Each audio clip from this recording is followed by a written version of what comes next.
Phone করেছিলাম, ওনারা এখানে এসেছেন, আমরা একটা সুন্দর আলোচনা করেছি।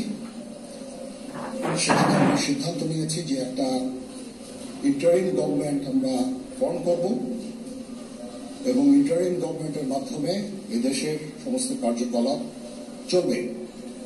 আমরা এখন মহামান্য রাষ্ট্রপতির কাছে যাব, যে এই ইন্টারিম গভর্নমেন্ট ফর্মের ব্যাপারে ওনার সাথে আলোচনা করে আমরা একটা ইন্টারিম গভর্নমেন্ট ফর্ম করে দেশ পরিচালনা করব। আমি আপনাদের কথা দিচ্ছি, সমস্ত হত্যা, সমস্ত অন্যায় বিচার আমরা করব। আপনারা সেনাবাহিনীর প্রতি আস্থা রাখেন, সশস্ত্র বাহিনীর প্রতি আস্থা রাখেন। আমি সমস্ত দায়িত্ব নিচ্ছি, আপনাদের জানমাল, এবং আপনাদেরকে আমি কথা দিচ্ছি যে আপনারা আশাহত হবেন না। ইনশাল্লাহ আপনাদের যত দাবি আছে সেই দাবিগুলো আমরা পূরণ করব এবং দেশে একটা শান্তি শৃঙ্খলা ফিরিয়ে নিয়ে আসব। আপনারা আমার সাথে সহযোগিতা করেন, দয়া করে আর এই ভাঙচুর, হত্যা, মারামারি, সংঘর্ষ এগুলো থেকে বিরত হন।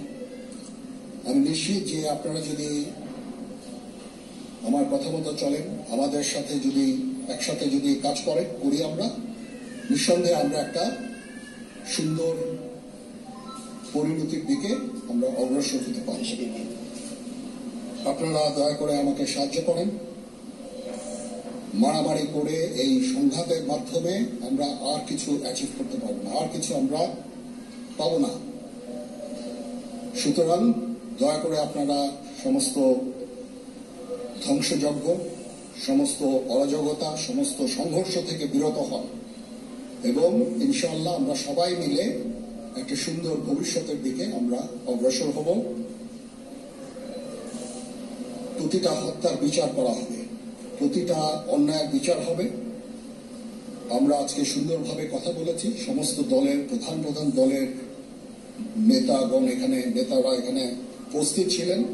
আমি ওনাদের ইনভাইট করেছিলাম এখানে, ওনারা ভেরি নাইস অফ দেম যে ওনারা এসেছেন, অ্যান্ড আমরা একটা সুন্দর আলোচনা করেছি এবং এই আলোচনাটা ফলপ্রসূ হবে বলে আমি মনে করছি এবং আমরা একটা সুন্দর একটা ইন্টারিম গভর্নমেন্ট ফর্ম করে আমরা দেশ পরিচালনা করব।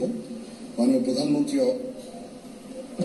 পদত্যাগ করেছেন এবং এখন একটা ইন্টারিম গভর্নমেন্ট ফর্ম করে আমরা আমাদের কার্যক্রম পরিচালনা করব। আপনারা একটু ধৈর্য ধরেন, আমাদের কিছু সময় দেন, ইনশাআল্লাহ আমরা সবাই মিলে সমস্ত সমস্যার সমাধান করতে সক্ষম হব। আপনারা আর এই সংঘাতের পথে যাবেন না এবং শান্তি শৃঙ্খলার পথে ফেরত চলে আসেন। আমাদের দেশের অনেক ক্ষতি হচ্ছে, অর্থ সম্পদের ক্ষতি হচ্ছে, জানের লোকজন মারা যাচ্ছে। তো এগুলো থেকে আপনারা বিরত হন এবং আমাদের সাহায্য করেন। আমি সমস্ত দায়িত্ব নিচ্ছি, আপনারা আমাকে সাহায্য করেন। সবাইকে ধন্যবাদ। আল্লাহ হাফেজ।